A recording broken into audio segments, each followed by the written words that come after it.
गुरु तुम हो ज्ञानी ज्ञान के दाता, मुनि गुरुवर को करके प्रणाम गाऊं मैं, ध्याऊं मैं सुबह शाम। तुलक सागर एक नाम एक नाम। प्रसारण पुण्यार्जक परिवार जिन शरणम तीर्थ धाम के परम संरक्षक संघपति श्री प्रदीप मामा, प्रतिभा मामी, भोपाल। आज तपस्या का दिन है, उत्तम तप का दिन है। एक बात याद रखना, जो तपता नहीं है वो पकता नहीं है। पकने के लिए तपना बहुत जरूरी है। आम पकता है तपने के बाद, रोटी पकती है तपने के बाद, और सोना निखरता है तपने के बाद। तप पकने की प्रयोगशाला है। जो तपेगा नहीं वो पकेगा नहीं। एक व्यक्ति ने मुझसे पूछा कि महाराज, तपस्या आत्मा करती है या शरीर करता है? मैंने कहा बेशक तपस्या आत्मा करती है, धर्म आत्मा में होता है, शरीर में नहीं हुआ करता है। तो उसने कहा कि जब तपस्या आत्मा करती है तो ये जैनी लोग इस शरीर को क्यों तपाते रहते हैं? 10 उपवास, 5 उपवास, 1 उपवास, बड़ी बड़ी तपस्या, 32 उपवास, इस शरीर को क्यों तपा रहे हैं? मोक्ष तो आत्मा जाएगी, शरीर तो मोक्ष जाता नहीं है। फिर देह से इतनी तपस्या क्यों कराई जाती है? मैंने कहा तर्क बिल्कुल सही है, लॉजिक बिल्कुल सही है। तुमने तर्क दिया है कि धर्म तो आत्मा में होता है, शरीर में नहीं होता। फिर शरीर को तपाने से क्या मतलब? बहुत सी महिलाएं यहां बैठी हुई हैं, आपके घर में दूध आता है? नल में नहीं, ये बारामती हो सकता, नलों में दूध निकल रहा हूं। दूध आता है या नहीं आता है? दूध वाला दूध लेकर आता है, उस दूध को आप काय में लेते हो? तपेले में लेते हो ना? क्या बोलते हो? पातेला। अच्छा, तुम पा कहते हैं, मैं एमपी में ता कहते हैं। आपने पतेला, पतीली, लेडीज या जेंट्स? पतेला या पतीली? पतेला, इन्हें जेंट, लेडीज का काम नहीं है दूध में। ठीक है, लेडीज का काम उसमें पानी मिलाना है। एक पतेला में आपने दूध लिया, और जैसे ही दूध वाला दूध दे जाता है, आप क्या करते हैं? पहले उसको गैस में डाल देते हो, तो उसको गर्म करते हो ना। तो एक बात बताओ, जब आप दूध को गर्म करते हैं, गैस पे रखते हैं, वो पतेला है ना, जब उस पतेला को आप गैस पे रखते हो, तो एक बात बताओ, पहले पतेला तपता है या दूध तपता है? क्या तपता है? आग लगाओ, जलाओ गैस को, तो पतेला पहले तपेगा, दूध बाद में तपेगा। तो मैंने कहा जरा इतना ध्यान रख, ये शरीर एक पतेला है, आत्मा एक दूध है। जब तक ये नहीं तपेगा तब तक भीतर वाला तपने वाला नहीं है। जब तक बाहर का ना तपेगा तो भीतर कैसे तपस्या हो जाएगी? इसलिए दूध से पहले पतेले को तपना पड़ता है, और आत्मा से पहले शरीर को तपना पड़ता है। तपना तो पड़ेगा, ध्यान रखना। कुछ भी कर लो, एक विद्यार्थी को पढ़ाई में सफल होना है तो पढ़ना भी एक तपस्या है। जो कुछ भी आप करेंगे, आप मंच पर एक प्रस्तुति देते हैं, एक नाटक दिखाते हैं, प्रैक्टिस करना पड़ती है, ध्यान रखना। बिना उसके आप प्रस्तुति नहीं दे सकते हैं। ये पुलक सागर नहीं है कि बिना सोचे समझे प्रवचन शुरू कर दे, लेकिन ये भी एक तपस्या है। बोलना भी एक तपस्या है, गाना भी एक तपस्या है, चलना भी एक तपस्या है, बैठना भी एक तपस्या है। आपका अच्छा व्यवहार भी एक तपस्या हुआ करता है, आपका मधुर व्यवहार भी एक तपस्या हुआ करता है, आदमी का आचरण भी एक तपस्या हुआ करता है। आप कैसे बोलते हैं, कैसे उठते हैं, कैसे सोचते हैं, क्या विचार बनाते हैं, कैसे खाते हैं, कैसे पीते हैं, कैसे रहते हैं, कैसा बोलते हैं, ये सब एक तपस्या है। ध्यान रखिए, ये तपस्या करना पड़ेगी। बिना तप के कुछ नहीं मिलता।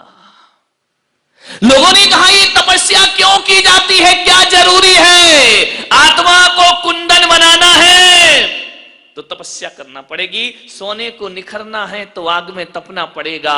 हीरे को कसौटी पे कसा जाता है, सोने को कसौटी पे कसा जाता है, तब जाकर वह निखर के दुनिया के सामने आता है। ध्यान रखिए, अंध पाषाण में से सोना निकालना है तो पाषाण को एक तपस्या से गुजरना पड़ता है। और आपको भी इस आत्मा के भीतर से यदि परमात्मा को निकालना है तो एक तपस्या का आपको मार्ग अपनाना ही उत्तम तप का दिन है। आज तपना पड़ता है।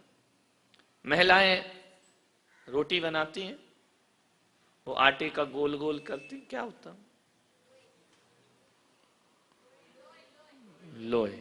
नमो लोहे सब साहोड़म, यानी जितने भी लोहे रखे वो सब साधु हैं, उन्हें प्रणाम है ना, यही अर्थ होगा।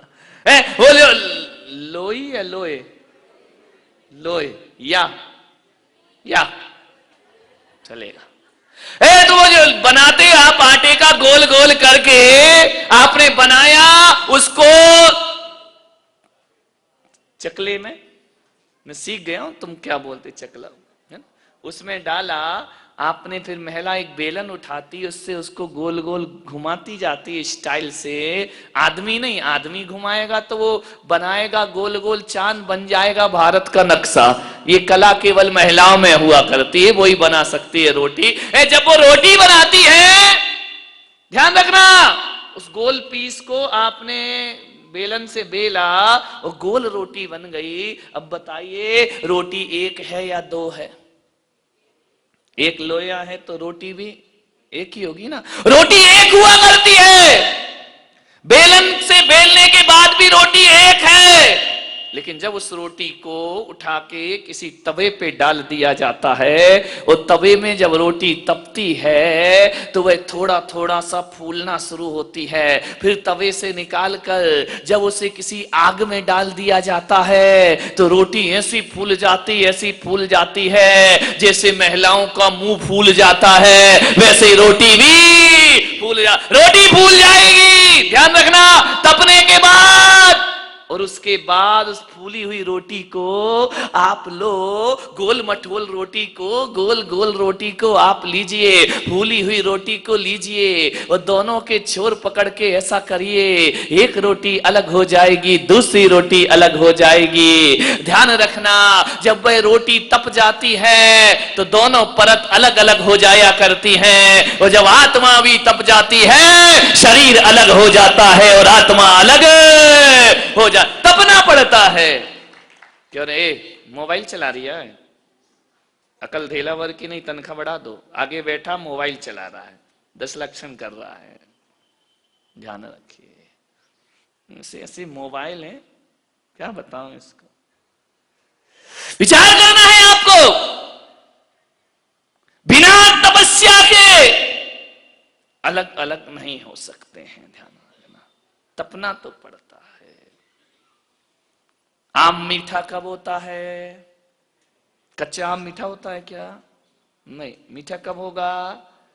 जब वह तपेगा। एक आम वो होता है जो तोड़ करके भूसे में डाल के तपाया जाता है, पकाया जाता है, और एक वो होता है जो डाल में ही पक जाया करता है। अरे जो एक वो होते हैं जो कोल्ड स्टोरेज में जाकर के पका करते हैं, लेकिन ध्यान रखना, जो स्वाद डाल में पके हुए आम का होता है वो कोल्ड स्टोरेज के आम का वो स्वाद नहीं हुआ करता है, उसको धूप में पकता है, वह गर्मी से पकता है। एक बात ध्यान रखना, आम पकता है, आम में मिठास यदि आती है तो तपस्या के बाद मिठास आया करती है। तपना तो पड़ता है। तप साधना का मार्ग है, साधनों का नहीं। बहुत दुखी था एक सेठ, बारामती का नहीं, बारामती के तो सारे सेठ सुखी हैं। बहुत दुखी था वो सेठ, उसकी सेठानी भी दुखी थी। सब कुछ था उनके पास, धन था, दौलत था, रुपया था, पैसा था, सब कुछ था, बस एक चीज की कमी थी। ध्यान रखना, एक चीज की कमी तो दुनिया में सबके पास होती है। टाटा बिरला के पास भी जाओ तो उसके पास भी एक चीज की कमी होगी। रिलायंस बंधु के पास जाओ तो उनके पास भी कुछ ना कुछ कम होगा।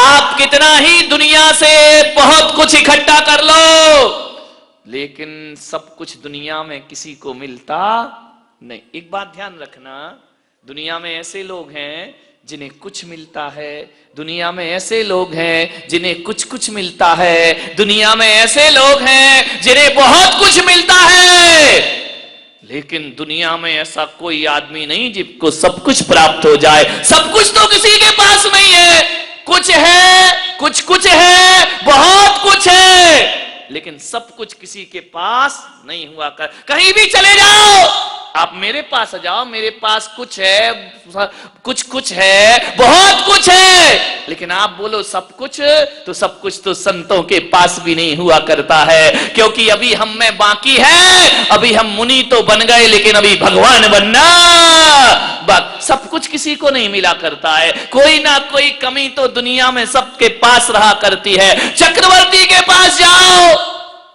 96,000 रानी है, 6 खंड का राजा है, 84 लाख हाथी, 18 करोड़ घोड़े हैं, 9 निधि, 14 रत्न है, लेकिन चक्रवर्ती के पास सब कुछ नहीं है। उसका भी मान भंग किसी बाहुबली के द्वारा हो जाया करता है, मान स्वाभिमान नष्ट हो जाता है। पटरानी के पास सब कुछ नहीं है, बहुत कुछ है, 96,000 रानियों की हेड हुआ करती है, सबसे ज्यादा सुंदर हुआ करती है, सबसे ज्यादा प्यार चक्रवर्ती का उसे ही मिला करता है। लेकिन पटरानी में एक कमी है, वह कभी मां नहीं बना करती है, वह बांझ रहा करती है। एक कमी तो चक्रवर्ती के घर में भी हुआ करती है मेरे भाई। दशरथ के यहां सब सुख था, सब बहुत कुछ था, लेकिन एक मंथरा और एक कैकेयी तो दशरथ के घर में भी कमी तो सब जगह मिलेगी। ध्यान रखना, एक ना एक कमी हर व्यक्ति के पास है। सबके पास सब कुछ प्राप्त नहीं होता है। एक ही चीज है सब कुछ पाने का रास्ता। ध्यान रखना, कुछ चाहिए तो कुछ छोड़ो। समझ में आ रहा? बिना छोड़े कुछ मिलता है क्या? कुछ चाहिए तो कुछ छोड़ो, कुछ चाहिए। अब बोलो ना आगे, सब मैं ही बोलूंगा क्या? कुछ छोड़ो, बहुत कुछ चाहिए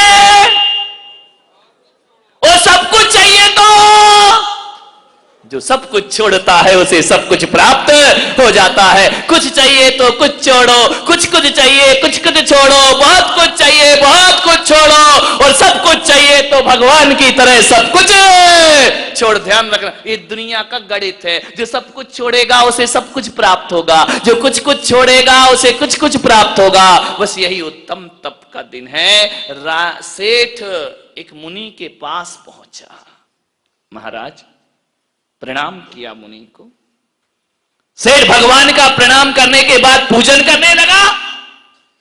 सभी लोग प्रवचन सुनकर चले गए, सेठानी बैठी रही। उसने कहा, आज तुम्हें अपनी जिंदगी की पीड़ा, जो दर्द है, वो मुनि से कह के ही रहूंगी। मुनि ने कहा, सेठानी सब चले गए, तुम घर नहीं जा रही हो? आंखों में आंसू आ गए। मेरे भी आ रहे हैं। आंखों में आंसू आ गए सेठानी के। मुनि ने कहा, कोई गरीब रोए तो बात समझ में आती है, तू नगर सेठ की सेठानी, आंखों में आंसू क्यों है? बोले मुनिवर बहुत कुछ मेरे पास है, संतान नहीं है मुझे। मुनि ने कहा संतान नहीं? बोले हाँ। बोले ये दुख हमें खाए जा रहा है कि हमारी इस विरासत का वारिस कौन होगा? अपार दौलत है महाराज हमारे पास, लेकिन संतान नहीं है। मुनि ने कहा सेठानी तुझे संतान होगी, होगी। इतना सुना कि रोम रोम में खुशियां छलक गई, फिर आंखें भर आई, मुझे संतान होगी। बोले जरूर होगी, लेकिन एक बात ध्यान रखना सेठानी, दुनिया में कुछ मिलता है तो कुछ छूटता है। अब छूटने की बात क्यों कर रहे हो महाराज? बोले बस तुझे एक संतान होगी, लेकिन एक बात ध्यान रखना, जिस दिन तेरी संतान की खबर तेरे पति को लग गई, उस दिन वो सन्यास ले लेगा। दुविधा में पड़ गई, इधर बेटा होगा उधर पति चला जाएगा, क्या करूं क्या ना करूं? मुनि को प्रणाम किया, घर गई, बड़ी अनमनी सी कि मैं करूं क्या? एक नारी की दुविधा, उधर पति छूटता है तो औलाद आती है, और औलाद नहीं आएगी तो पति रहे। ध्यान, बड़ी दिक्कत में आ गई, बड़ी परेशानी में आ गई वो सेठानी, मैं क्या करूं कहां जाऊं? एक दिन सेठानी गर्भवती हो गई। सेठ से कहा, सेठानी ने बताया नहीं कि पता चला कि इसको वैराग्य हो जाएगा, ये सन्यास ले लेगा। जिंदगी भी कैसे खूबसूरत मोड़ पे ले जाके धोखा दिया करती है, जिंदगी भी कहां ले जा करके उलझा दिया करती है। इको कम विचार करिए। सेठानी ने कहा कि सेठ जी मेरी तबीयत सही नहीं है। वैद्यों से कहा कि सेठ को ऐसा उपाय बताओ कि मैं 9 महीने तक किसी गुप्त स्थान में रहूंगी, क्योंकि उधर पति को बचाना है, उधर मां बनने का सुख प्राप्त करना है। प्रसारण पुण्यार्जक परिवार जिन शरणम तीर्थ धाम के परम संरक्षक संघपति श्री प्रदीप मामा, प्रतिभा मामी, भोपाल। गुरु तुम हो ज्ञानी, ज्ञान के दाता,